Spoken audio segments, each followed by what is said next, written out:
নমস্কার বন্ধুরা, শর্মিস ফোড়নে সকলকে স্বাগত। আজকের রেসিপি সয়াবিন চিংড়ি। কড়াইতে দিয়ে দিলাম রিফাইন তেল। তেলটা গরম হলে পরে প্রথমে আমি আলুটা ভেজে নেব।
আলুটা ভাজা হয়ে গেছে, এবার আমি আলুটা নামিয়ে নেব।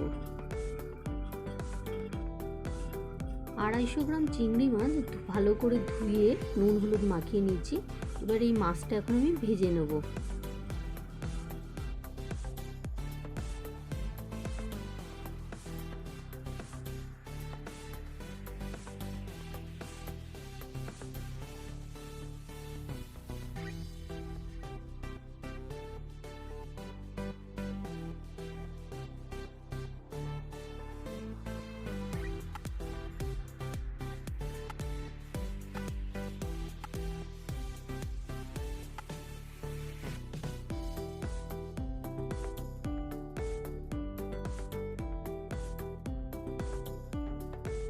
মাছটা ভাজা হয়ে গেছে, এবার আমি তুলে নেব।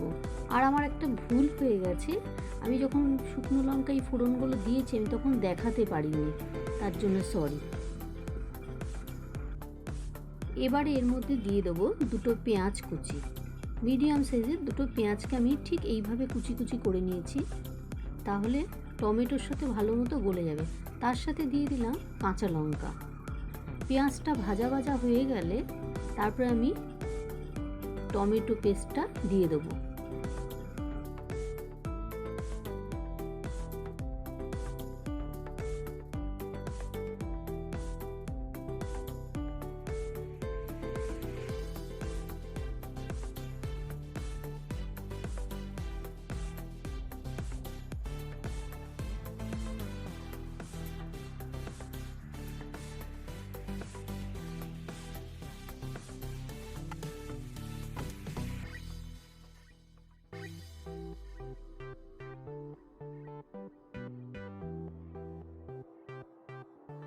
দিয়ে দিলাম টমেটো পেস্টটা। এখানে একটা একটু বড় সাইজের টমেটোকে আমি পেস্ট করে নিয়েছি, সেটা দিয়ে দিলাম। আর দিয়ে দেবো 1/2 চামচ লঙ্কার গুঁড়ো, 1/2 চামচ ধনের গুঁড়ো, 1/2 চামচ জিরের গুঁড়ো।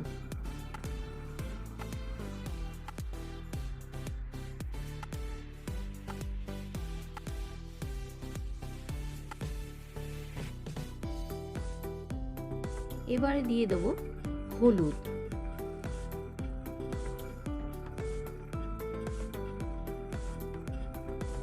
আর দিয়ে দেবো স্বাদ অনুযায়ী নুন।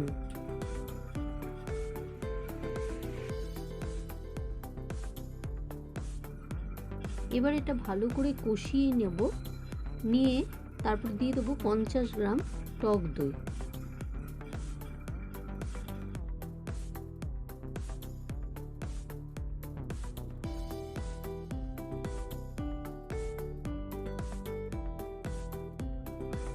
এবার দইটা দিয়ে আরেকটু কষিয়ে নেব, নিয়ে আমি 100 গ্রাম সয়াবিনকে সেদ্ধ করে জল চিপে নিয়েছি। এবারে এই কষানোটার মধ্যে আমি ভাজা আলুটা আর সয়াবিনটা দিয়ে দেবো।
দিয়ে দেবো হাফ চামচ চিনি। মিষ্টি না দিলে তরকারিটা ভালো লাগবে না। আর আমি এখানে আদা রসুনটা দিইনি।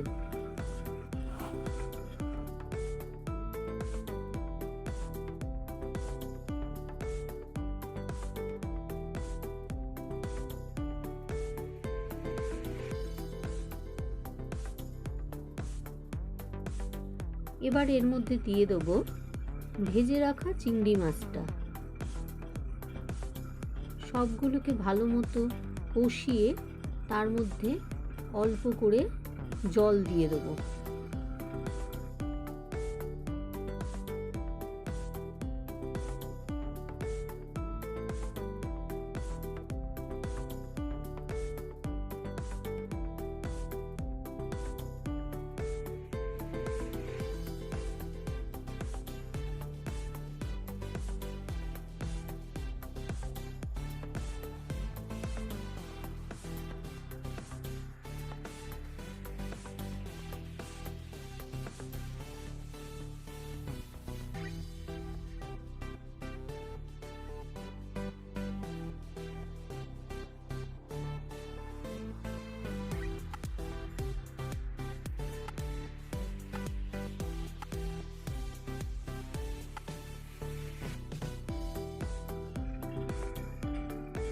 এর মধ্যে দিয়ে দেবো বেশ কিছুটা ধনেপাতা কুচি।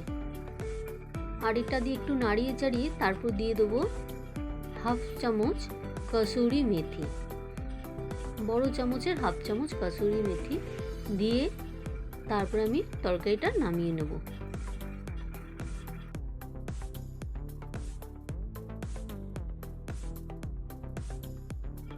আমার রেসিপিগুলো যদি আপনাদের ভালো লেগে থাকে অবশ্যই একটা লাইক করে দেবেন, আর চ্যানেলটায় যদি নতুন হয়ে থাকেন একটা সাবস্ক্রাইব করে দেবেন।